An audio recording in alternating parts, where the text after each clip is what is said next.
Cześć, witajcie w Shorcie Net Management. Ja nazywam się Krzysztof Rakowski. A ja Paweł Rykowski.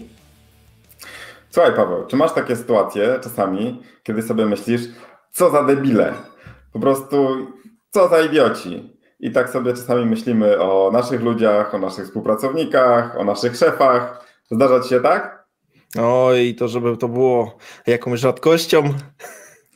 Jest to normalne, jest to normalne, przecież kiedy my robimy rzeczy, jednak siedzimy w tej branży lata, już po 15 latach to ciężko, żeby coś nas mogło zaskoczyć, a zaskakuje jednak, bo niektórzy siedzą w tej branży dużo krócej i mają dużo mniejsze doświadczenie. Nie tylko, ale taki przykład, który mi się nasuwa, na przykład bardzo często się denerwuję, jak nasi ludzie, nie dotrze do nich jakaś informacja, wysyłamy coś mailem, na komunikatorze, w różny inny sposób, a potem ktoś po 2-3 tygodniach pyta, tak, naprawdę? Często właśnie to są takie rzeczy komunikacyjne, chociaż nie tylko. Czasem związane takie, które się wydają, że tobie jest to po prostu zdrowy rozsądek i coś normalnego. I to, na co chciałbym dzisiaj zwrócić uwagę, to, że przede wszystkim obowiązkiem naszym jako szefów, jako liderów jest taki element inteligencji emocjonalnej, czyli zrozumienie swoich emocji. Warto czasem się zatrzymać, zastanowić i nie wybuchać na tę osobę, czy nie robić rzeczy, którą często robimy, czyli od razu odpisać na maila i wysłać z jakimś mało przyjemnym tekstem. Tylko właśnie element tej inteligencji emocjonalnej to jest zauważenie naszych emocji, tego, że jesteśmy wkurzeni, że coś nas wkurzyło, i zatrzymanie się i zrozumienie, bo oczywiście mamy prawo do emocji, to jest coś naturalnego, każdy człowiek ma emocje, ale jednak na nas spoczywa trochę większy obowiązek takiego zrozumienia, pohamowania tych emocji.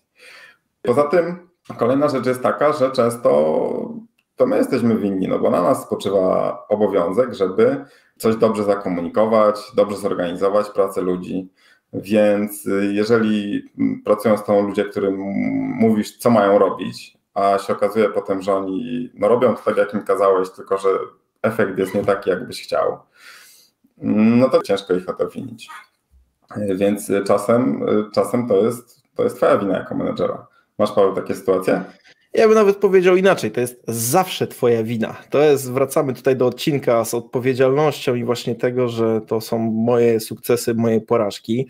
I jeżeli wy będziecie patrzeć na ludzi w kontekście takim, że kurczę, co oni odwalają, co oni robią, to właśnie najpierw podstawowa rzecz, nad którą powinieneś się zastanowić, to jest to, co ty tutaj zrobiłeś źle. Bo to znaczy, że prawdopodobnie ty coś zrobiłeś źle, skoro oni zrozumieli to inaczej. Tutaj świetną techniką jest tak zwane podwójne potwierdzenie, czyli kiedy przekazujesz jakieś instrukcje, zadanie, czy kogoś o coś prosisz i mówisz mu, żebyś chciał zrobić to i to warto się zapytać, czy na pewno to zrozumiał. I druga rzecz, ponieważ kiedy zostaniesz w tym momencie i stwierdzisz, że dobra, zrozumiał, to tak zrobi, nie.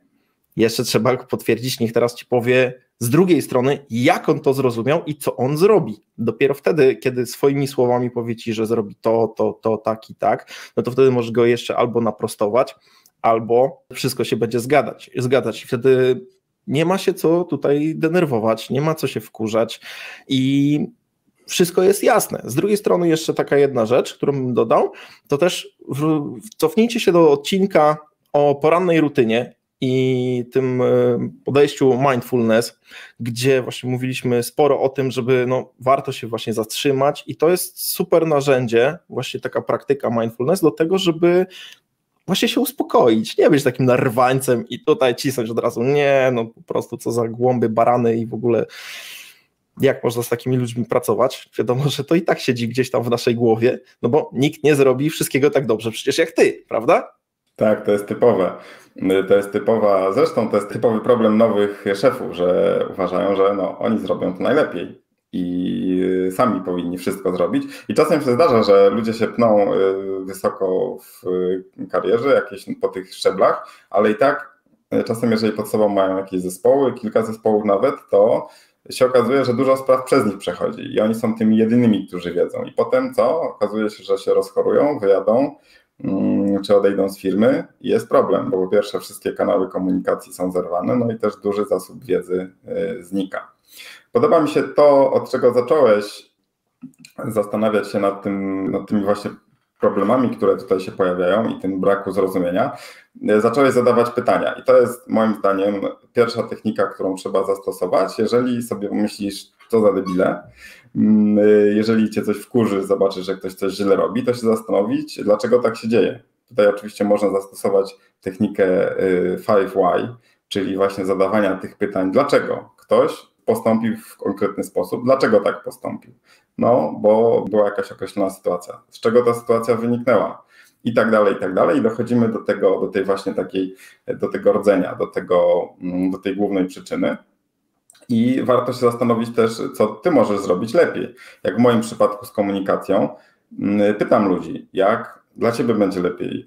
I na przykład już wiemy, że są osoby, którym proszę team lidera, żeby przekazał bezpośrednio jakąś informację. Są osoby, które wiadomo, że jak napisze się na kanale, to przeczytają, a są osoby, do których trzeba wysłać maila, czy w jakiś inny sposób. Więc każdy jest inny i trzeba sobie zadawać te pytania i szukać właśnie tych odpowiedzi. Tutaj bym dodał świetną książkę Maryli Adams, czyli myślenie pytaniami, która pokaże wam drogi, takie 2 drogi, w jaki sposób możecie myśleć i zastanawiać się właśnie w kontekście tego, co to za głąby robią takie właśnie dziwne rzeczy.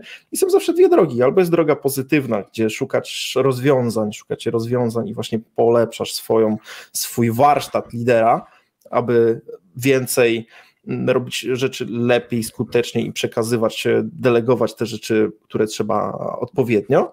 Albo jest druga droga, która prowadzi do tak zwanego wielkiego błota, i gdzie mieszacie się z błotem, obwiniacie i nic z tego dobrego nie będzie. Także zdecydowanie myślenie pytaniami Maryli Adams podlinkujemy oczywiście w notatkach do tego odcinka. No właśnie szukałem tej książki, wy nie widzieliście, ale się kręciłem w moim kadrze, żeby znaleźć tę książkę, żeby wam pokazać, bo tam jest taka właśnie bardzo fajna mapa, która to wizualizuje. Właśnie takie schematy, ścieżki myślowe, którymi podążamy, ale nie mogę tej książki nigdzie znaleźć, bo prawdopodobnie ją pożyczyłem. To jest jedna z najczęściej wypożyczanych przeze mnie książek, bo jest po prostu naprawdę dobra i ją polecam wielu osobom i pożyczam bardzo często.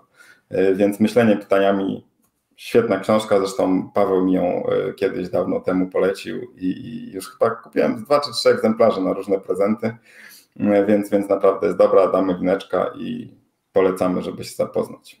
A żebyście wiedzieli, o co chodzi, to tutaj wam wyświetlimy całą tą piękną mapę, żebyście mogli sobie zobaczyć, jak te drogi się rozchodzą i w którą drogę możecie wybrać i sami zdecydujcie. To słuchajcie, podsumowując to, o czym dzisiaj mówiliśmy, czasem będziecie się wkurzać na swoich ludzi i będziecie się wściekać albo na tych, z którymi pracujecie, czy na swojego szefa, będziecie myśleć, co za idioci. W takiej sytuacji zatrzymajcie się na chwilę, zastanówcie się, skąd te emocje się w was biorą, co jest ich przyczyną, co was tak naprawdę wkurza i potem zastanówcie się, co jako te osoby, które są przełożonymi, które mają jakąś władzę, co możecie zrobić lepiej, żeby wasi ludzie lepiej rozumieli pewne rzeczy, czy działali tak, jakbyście chcieli, czy też jak pewne wiadomości lepiej przekazywać. To jest po pierwsze odpowiedzialność, na którą na was nakłada to stanowisko, taka inteligencja emocjonalna i zrozumienie swoich emocji, czasem ich powstrzymanie, a po drugie musicie mieć świadomość, że wy jesteście odpowiedzialni za to, jak wasz zespół pracuje, jak wasz zespół działa, co się dzieje w waszej organizacji, więc zamiast wkurzać się bezproduktywnie, wściekać, postarajcie się to po prostu naprawić i zrobić lepiej. Dokładnie. Także życzymy wam dużo cierpliwości i spokoju i widzimy się w następny wtorek. Cześć! Cześć!